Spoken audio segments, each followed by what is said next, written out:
ಎಲ್ಲರಿಗೂ ನಮಸ್ಕಾರ. ಪುಸ್ತಕ ಪರಿಚಯದ ಈ ವಿಡಿಯೋಗೆ ನಿಮಗೆಲ್ಲರಿಗೂ ಸ್ವಾಗತ. ಇವತ್ತು ನಾನು ತೆಗೆದುಕೊಂಡು ಬಂದಿರುವ ಪುಸ್ತಕ ಯಾವುದು ಅಂದ್ರೆ ಕಾನೂರು ಹೆಗ್ಗಡತಿ. ಬರೆದಿದ್ಯಾರೇ ಹೇಳಿ? ನಿಮಗೆಲ್ಲ ಗೊತ್ತಿರುತ್ತೆ, ಕುವೆಂಪು ಅವರು, ಕುಪ್ಪಳ್ಳಿ ವೆಂಕಟಪ್ಪ ಪುಟ್ಟಪ್ಪನವರು. ಇದು ಕನ್ನಡದಲ್ಲಿ ಮಾಸ್ಟರ್ ಪೀಸ್ ಎನಿಸಿಕೊಂಡ ಕಾದಂಬರಿ. ಕಾನೂರು ಸುಬ್ಬಮ್ಮ ಹೆಗ್ಗಡತಿ, ಮಲೆಗಳಲ್ಲಿ ಮದುಮಗಳು ಇವೆಲ್ಲ ಮಾಸ್ಟರ್ ಪೀಸ್ ಎನಿಸಿಕೊಂಡಂತಹ ಕಾದಂಬರಿಗಳು. ಬಹಳ ದೊಡ್ಡ ಕಾದಂಬರಿ. ನಾನು ಇದನ್ನ ಒಂದೇ ವಿಡಿಯೋದಲ್ಲಿ ಇದ್ರ ಬಗ್ಗೆ ಮಾತನಾಡೋದಕ್ಕೆ ಹೋಗೋದಿಲ್ಲ. ಕೆಲವು ಭಾಗಗಳನ್ನ ತೆಗೆದುಕೊಳ್ತೀನಿ, ಅದನ್ನ ಓದ್ತೀನಿ. ಕುವೆಂಪುರವರು ಎಷ್ಟು ಚೆನ್ನಾಗಿ ಅದನ್ನ ಬರೆದಿದ್ದಾರೆ ಅನ್ನೋದ್ರ ಬಗ್ಗೆ ಮಾತನಾಡ್ತಾ ಹೋಗ್ತೀನಿ. ಕಾನೂರು ಹೆಗ್ಗಡತಿ ಕಾದಂಬರಿಯಲ್ಲಿ ಹೂವಯ್ಯ ಅಂತ ಒಂದು ಪಾತ್ರ ಬರುತ್ತೆ, ಸೀತೆ ಅಂತ ಒಂದು ಪಾತ್ರ ಬರುತ್ತೆ. ಹೂವಯ್ಯ ಪೇಟೆಯಿಂದ ಬಂದಿರ್ತಾನೆ. ಹೂವಯ್ಯ ಮತ್ತು ಸೀತೆ ಅಡಿಗೆ ಮನೆಯಲ್ಲಿ ಇರ್ತಾರೆ. ಆಗ ನೋಡಿ, ಅಲ್ಲಿ ಗೋಡೆ ಮೇಲೆ ಒಂದು ಹಲ್ಲಿ ಇರುತ್ತೆ. ಅಲ್ಲಿ ಏನಿರುತ್ತೆ ಅಂದ್ರೆ, ಅಲ್ಲಿ ಏನೋ ಒಂದು ಬರೆದಿರ್ತಾರೆ, ಹೂವಯ್ಯ ಭಾವನನ್ನೇ ಮದುವೆಯಾಗುತ್ತೇನೆ ಅಂತ ಸೀತೆ ಎಂದೋ ಬರೆದಿರ್ತಾಳೆ. ಅವಳಿಗೆ ಮರೆತೋಗ್ಬಿಟ್ಟಿರುತ್ತೆ. ಅದನ್ನ ಹೂವಯ್ಯ ಗಮನಿಸಿರ್ತಾನೆ. ಹೂವಯ್ಯ ಅದನ್ನೇ ನೋಡ್ತಾ ಇರ್ತಾನೆ.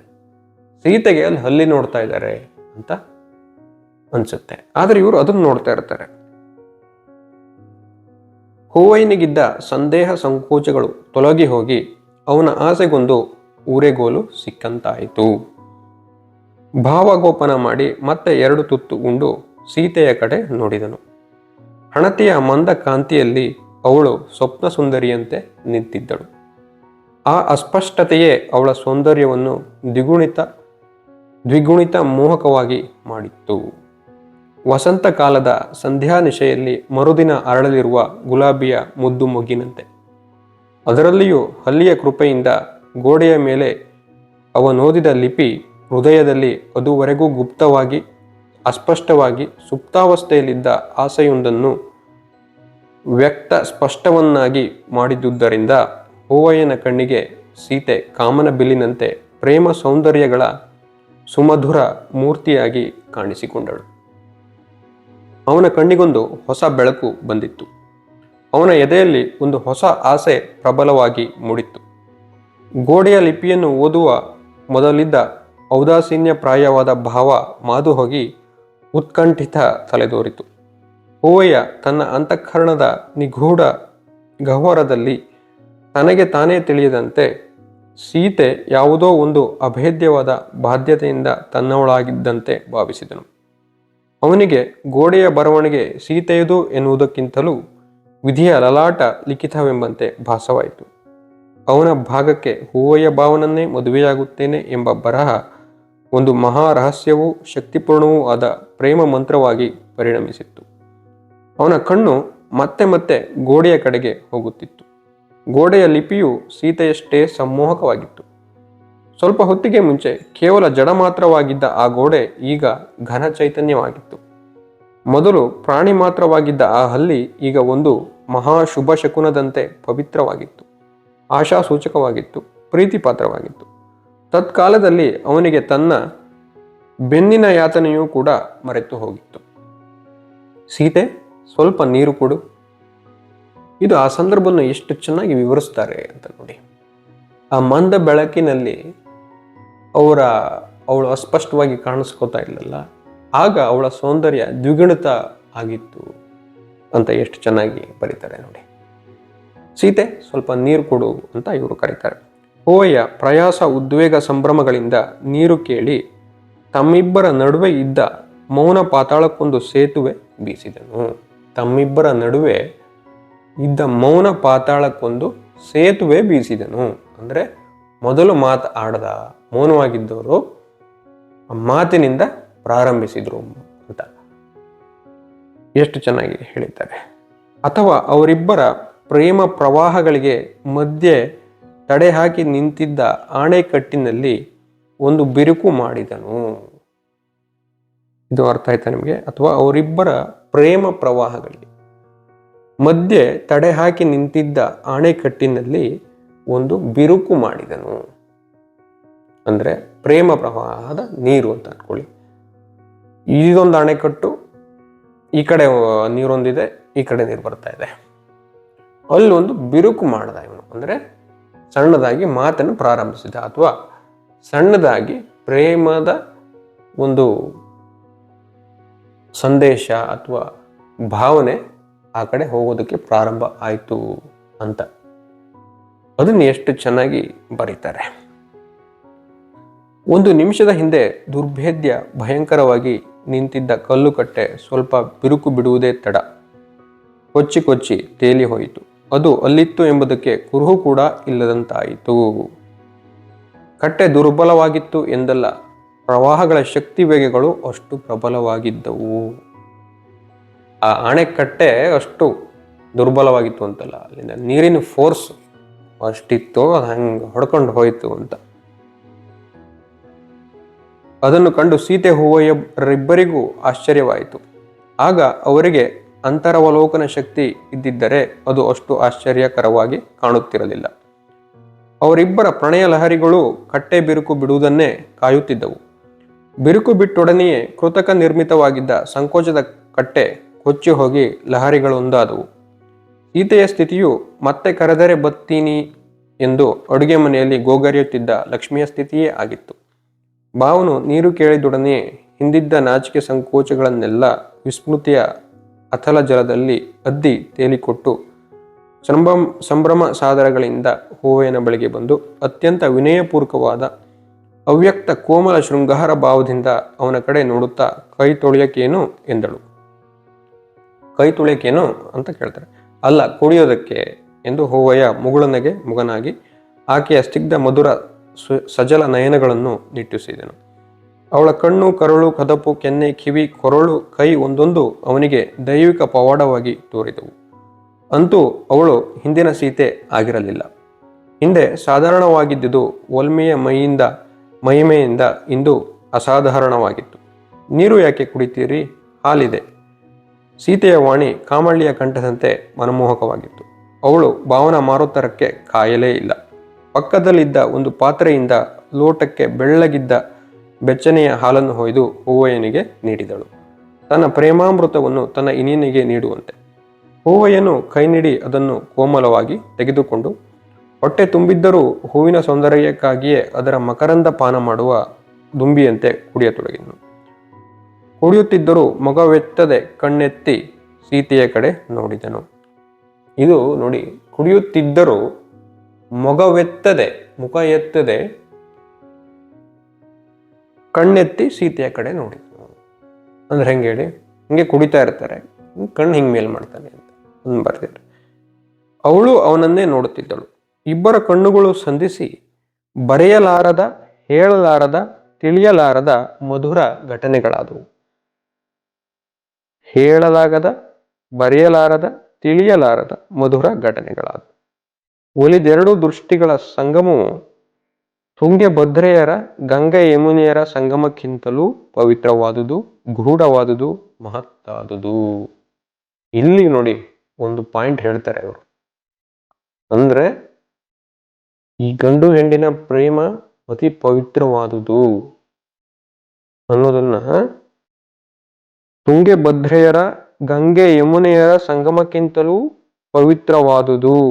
ಒಲಿದೆರಡು ದೃಷ್ಟಿಗಳ ಸಂಗಮವು ತುಂಗಭದ್ರೆಯರ ಗಂಗೆ ಯಮುನೆಯರ ಸಂಗಮಕ್ಕಿಂತಲೂ ಪವಿತ್ರವಾದುದು, ಗೂಢವಾದುದು, ಮಹತ್ತಾದುದು. ಇಲ್ಲಿ ನಮ್ಮ ಸಂಪ್ರದಾಯವನ್ನ ಇವರು ಒಂದು ರೀತಿಯಲ್ಲಿ ಟೀಕೆ ಮಾಡಿದ್ದಾರೆ ಅಂತ ಹೇಳ್ಬಹುದು, ಅಥವಾ ಅದಕ್ಕಿಂತಲೂ ಪವಿತ್ರವಾದದ್ದು ಗಂಡು ಹೆಣ್ಣಿನ ಪ್ರೇಮ ಅಂತ ನಮಗೆ ತಿಳಿಸಿ ಹೇಳಿದ್ದಾರೆ ಅಂತಲೂ ಹೇಳಬಹುದು. ಅಂದರೆ ಸಂಗಮ ಕ್ಷೇತ್ರಗಳಿಗೆ ನದಿಗಳ ಸಂಗಮ ಆಗ್ತವಲ್ಲ, ಅದನ್ನು ನಮ್ಮ ಸಂಪ್ರದಾಯದಲ್ಲಿ ಬಹಳ ಪವಿತ್ರವಾದದ್ದು ಅಂತ ನಾವು ಹೇಳ್ತೇವೆ. ಯಾವುದೇ ಸಂಗಮ ಕ್ಷೇತ್ರ ತಗೊಳ್ಳಿ, ತುಂಗಭದ್ರಾ ಸಂಗಮ, ಕೂಡಲಿ, ಗಂಗಾ ಯಮುನಾ ಸಂಗಮ, ಇಲ್ಲೆಲ್ಲ ವಿಶೇಷವಾದ ಆಚರಣೆಗಳು ಇರುತ್ತೆ. ಇವರು ಏನ್ ಹೇಳ್ತಾರೆ, ಈ ಗಂಡು ಹೆಣ್ಣಿನ ಆ ದೃಷ್ಟಿ ಅವರಿಬ್ಬರಲ್ಲಿ ಸಂಗಮ ಆಯ್ತಲ್ಲ, ಅದು ಇವೆಲ್ಲದಕ್ಕಿಂತ ಪವಿತ್ರವಾದದ್ದು ಅಂತ ಒಂದು ಪಾಯಿಂಟ್ ಇಲ್ಲಿ ಬರೀತಾರೆ. ಅಂದ್ರೆ ಈ ಕಥೆಯನ್ನ ಇವರು ಕೊನೆಯಲ್ಲಿ ಅಂದ್ರೆ ಕೊನೆಯ ಸಾಲಿನಲ್ಲಿ ಅದನ್ನೊಂದು ಇಲ್ಲಿ ಇಡ್ತಾರೆ. ಅದು ಹೀಗೆ ಈ ರೀತಿಯದ್ದು ಈ ಕಾದಂಬರಿಯಲ್ಲಿ ಇದೆ. ಇನ್ನೊಂದನ್ನ ಓದ್ತೀನಿ. ಹೀಗೇನೆ ಇಲ್ಲಿ ಬರೀತಾರೆ ನೋಡಿ, ಧೈರ್ಯಗಳಲ್ಲಿ 2 ವಿಧಗಳಿವೆ.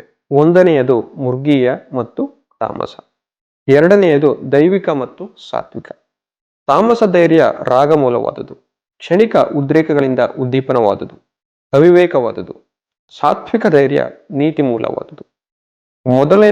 ಮೊದಲನೆಯದು ಹುಲ್ಲು ಬೆಂಕಿಯಂತೆ, ಎರಡನೆಯದು ಕಲ್ಲಿದ್ದಲ ಬೆಂಕಿಯಂತೆ. ಮೃಗೀಯ ಧೈರ್ಯ ದೇಹಬಲದ ಮೇಲೆ ನಿಂತಿದೆ, ದೈವಿಕ ಧೈರ್ಯ ಆತ್ಮಬಲದ ಮೇಲೆ ನಿಂತಿದೆ.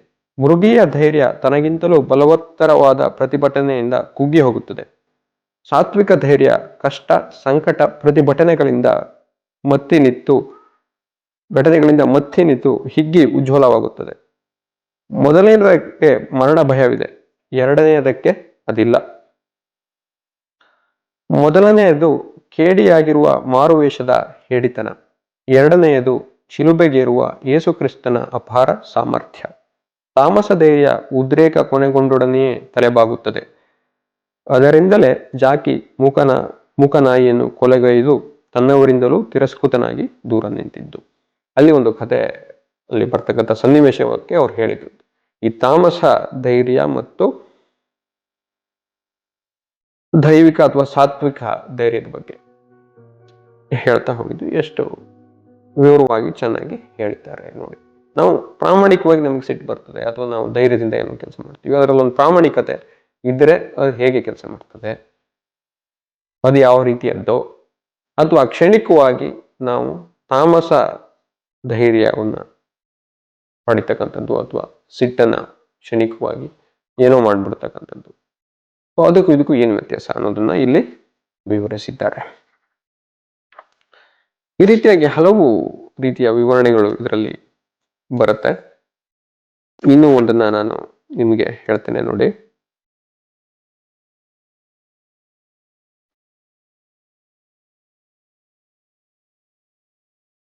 ಇಲ್ಲೊಂದು ವಾಕ್ಯ, ಕೆಟ್ಟವರಿಗೆ ನೆಟ್ಟಗಿರುವವರನ್ನು ತಮ್ಮಂತೆ ಮಾಡಿಕೊಳ್ಳುವ ಚಪಲತೆಯಾಗುತ್ತದೆ. ಸುಬ್ಬಮ್ಮ ಆ ವಿಚಾರದಲ್ಲಿ ಎಷ್ಟು ಮೂರ್ಖಳಾಗಿದ್ದಳೆಂದರೆ ಗಂಗೆಯ ದುಷ್ಟ ಸೂಚನೆಗಳನ್ನು ತಿಳಿದುಕೊಳ್ಳಲು ಕೂಡ ಸಮರ್ಥಳಾಗಿರಲಿಲ್ಲ. ಅಂತೂ ಗಂಗೆ ತನಗೆ ಪುರುಸೊತ್ತು ದೊರೆತಾಗಲೆಲ್ಲ ಮನೆಗೆ ಬಂದು ಸುಬ್ಬಮ್ಮನೊಡನೆ ಮಾತಾಡುವವಳು. ಅಲ್ಲಿ ಗಂಗೆ ಅಂತ ಒಬ್ಬಳು ಇರ್ತಾರೆ. ಇದ್ರಾಗ ಹೇಳ್ತಾರೆ, ಈ ಕಥೆಯನ್ನ ನಾನು ಇನ್ನೊಂದು ವಿಡಿಯೋದಲ್ಲಿ ಹೇಳ್ತೀನಿ. ಇಲ್ಲಿ ನಾನು ಈ ಬರವಣಿಗೆ ಯಾವ ರೀತಿಯಾಗಿ ಇದೆ ಅನ್ನೋದನ್ನ ಮಾತ್ರ ಹೇಳ್ತಾ ಇದ್ದೀನಿ. ಅದೂ ಅಲ್ಲದೆ ಸುಬ್ಬಮ್ಮ ಎಷ್ಟೇ ಅಸಂಸ್ಕೃತೆಯಾಗಿದ್ದರೂ ಆಕೆಯಲ್ಲಿದ್ದ ಗ್ರಾಮ್ಯ ಸಹಜವಾದ ಮುಗ್ಧತೆ ಪರಿಶುದ್ಧತೆಗಳನ್ನು ನೋಡಿ ಕರುಪಿದಳು. ಅದು ಗಂಗೆಗೆ ಹೇಳಿತು. ಇಲ್ಲಿ ಎಲ್ಲೋ ಒಂದ್ ಕಡೆ ಅಸಂಸ್ಕೃತಿ ಮತ್ತೆ ಕುಸಂಸ್ಕೃತಿ ಬಗ್ಗೆ ಎಷ್ಟು ಚೆನ್ನಾಗಿ ಹೇಳ್ತಾರೆ. ಹೀಗೆ ಅಸಂಸ್ಕೃತಿಯು ಕುಸಂಸ್ಕೃತಿಯ ಬಲೆಗೆ ಮೆಲ್ಲನೆ ತನಗರಿಯದಂತೆಯೇ ಬೀಳುತ್ತಿತ್ತು. ಅಂದ್ರೆ ಗಂಗೆ ಹೇಗೆ ಅವ್ರನ್ನ ತಿರುಗಿಸ್ತಾ ಇದ್ಲು ಅಂತ. ಮತ್ತೆ ಇನ್ನೊಂದ್ಸಲಿ ಓದ್ತೀನಿ. ಸುಬ್ಬಮ್ಮ ಆ ವಿಚಾರದಲ್ಲಿ ಎಷ್ಟು ಮೂರ್ಖಳಾಗಿದ್ದಾಳೆ ಅಂದ್ರೆ ಗಂಗೆಯ ದುಷ್ಟ ಸೂಚನೆಗಳನ್ನು ತಿಳಿದುಕೊಳ್ಳಲು ಕೂಡ ಸಮರ್ಥಳಾಗಿರಲಿಲ್ಲ. ಅಂತೂ ಗಂಗೆ ತನಗೆ ಪುರಿಸೊತ್ತು ದೊರೆತಾಗಲೆಲ್ಲ ಮನೆಗೆ ಬಂದು ಸುಬ್ಬಮ್ಮನೊಡನೆ ಮಾತಾಡುವವಳು. ಸುಬ್ಬಮ್ಮನು ಆಗಾಗ ಗಂಗೆಯ ಬಿಡಾರಕ್ಕೆ ಹೋಗಿ ಅವಳಿತ್ತ ತಾಂಬೂಲ ಹಾಕಿಕೊಳ್ಳುವವಳು, ಕಳ್ಳು ಕುಡಿಯುವವಳು. ಹೀಗೆ ಅಸಂಸ್ಕೃತಿಯು ಕುಸಂಸ್ಕೃತಿಯ ಬಲೆಗೆ ಮೆಲ್ಲನೆ ತನಗರಿಯದಂತೆಯೇ ಬೀಳುತ್ತಿತ್ತು. ಅಸಂಸ್ಕೃತಿ ಸುಬ್ಬಮ್ಮನಿಗೆ ತಿಳುವಳಿಕೆ ಇರೋದಿಲ್ಲ, ಬೆಳೆದಿರೋದಿಲ್ಲ. ಇನ್ನು ಅವ್ರಿಗೆ ಯಾವುದು ಒಳ್ಳೇದು ಯಾವ್ದು ಕೆಟ್ಟದು ಅನ್ನೋದು ಇದು ಗೊತ್ತಿಲ್ಲ. ಅದು ಅಸಂಸ್ಕೃತಿ. ಅವರು ಸಂಸ್ಕೃತರಾಗಿರಲ್ಲ, ಅಸಂಸ್ಕೃತಿ. ಆದ್ರೆ ಕುಸಂಸ್ಕೃತಿಯ ಬಲೆಗೆ ಆ ಗಂಗೆಯ ಅಲ್ಲಿ ಹೋಗಿ ಕಳ್ಳು ಕುಡಿತಕ್ಕಂಥದ್ದು, ಅವರ ಕುಸಂಸ್ಕೃತಿಗೆ ಇವರು ಬಲೆಗೆ ಅವ್ರು ಬೀಳ್ತಾ ಇದ್ರು. ಅಸಂಸ್ಕೃತಿಯಿಂದ ಕುಸಂಸ್ಕೃತಿ ನೋಡಿ. ಇದನ್ನ ನಾವು ಮನುಷ್ಯರಲ್ಲಿ ನಾವು ಗಮನಿಸಬೇಕಾಗಿದ್ದೇ ಇದು. ಯಾರಿಗೆ ಅಸಂಸ್ಕೃತಿ, ಯಾರಿಗೆ ಕುಸಂಸ್ಕೃತಿ, ಯಾರಿಗೆ ಸುಸಂಸ್ಕೃತಿ ಅಂತ. ಅಸಂಸ್ಕೃತಿಯಿಂದ ಅಂದ್ರೆ ಗೊತ್ತಿಲ್ಲದೆ ಇರತಕ್ಕಂತಹ ಸ್ಥಿತಿ, ಅದು ಮುಗ್ಧತೆ ಅದು. ಆದ್ರೆ ಕುಸಂಸ್ಕೃತಿ ಮುಗ್ಧತೆ ಅಲ್ಲ, ಗೊತ್ತಿದ್ದು ತಪ್ಪು ಮಾಡ್ತಕ್ಕಂಥದ್ದು. ಇದನ್ನ ನಾವು ಗಮನಿಸ್ಬೇಕು. ನೋಡಿ ಎಷ್ಟು ಚೆನ್ನಾಗಿ ಬರೆದಿದ್ದಾರೆ ಅದನ್ನ ಅಂತ. ಕೆಟ್ಟವರಿಗೆ ನೆಟ್ಟಾಗಿರುವವರನ್ನು ತಮ್ಮಂತೆ ಮಾಡಿಕೊಳ್ಳುವ ಚಪಲತೆ ಆಗುತ್ತದೆ. ಇದು ನಿಜವಾಗ್ಲೂ ಹೌದು. ನೀವು ಗಮನಿಸ್ತಾ ಇರಿ ಸಮಾಜದಲ್ಲಿ, ನಾನು ಅದನ್ನ ನೋಡಿದ್ದೇನೆ. ಈ ಯಾರೋ ಒಬ್ರು ಈ ವೃತ್ತಿರಂಗದಲ್ಲಿ ನೀವು ನೋಡ್ತಾ ಇರ್ತೀರ, ಯಾರೋ ಒಬ್ರು ಪ್ರಾಮಾಣಿಕವಾಗಿದ್ದಾರೆ ಅಂದ್ರೆ ಅವ್ರನ್ನ ಅಪ್ರಾಮಾಣಿಕರಾಗಿ ಮಾಡ್ಬೇಕು ಅಂತ ಅವ್ರು ಪ್ರಯತ್ನ ಮಾಡ್ತಾ ಇರ್ತಾರೆ. ತಮ್ಮ ಅಪ್ರಾಮಾಣಿಕತೆಯಂತೆಯೇ ಅವರು ಬದುಕಬೇಕು ಅಂತ. ಆ ರೀತಿಯದನ್ನೆಲ್ಲ ನೀವು ನೋಡಿರ್ತೀರ. ಅದನ್ನೆಲ್ಲ ಇಲ್ಲಿ ಓದಿದಾಗ ನಿಮಗದು ಖುಷಿ ಕೊಡ್ತಾ ಹೋಗುತ್ತೆ. ಈ ರೀತಿಯಾಗಿ ಇನ್ನೂ ಹಲವು ವಿಚಾರಗಳು ಈ ಕಾದಂಬರಿಯಲ್ಲಿ ಇದೆ. ನಾನು ಅದನ್ನ ಮುಂದಿನ ವಿಡಿಯೋಗಳಲ್ಲಿ ತಿಳಿಸ್ಕೊಡ್ತೇನೆ. ಮಲೆನಾಡಿನವರಾಗಿದ್ದರೆ ನಿಮಗಿದು ಬಹಳ ಖುಷಿಯನ್ನು ತಂದುಕೊಡುತ್ತೆ.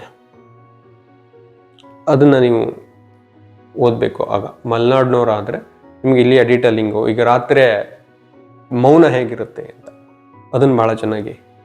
ಮೌನ ಅಂದರೆ ರಾತ್ರಿ ಕತ್ತಲಲ್ಲಿ ಈ ಕೊಟ್ಟಿಗೆಯಿಂದ ಈ ಕೋಡಿನ ಶಬ್ದ, ಕೋಡು ಹೊಡ್ಕೊಳ್ಳೋ ಶಬ್ದ ಕೇಳಿಸ್ತಾ ಇರುತ್ತೆ, ದನಕರುಗಳು.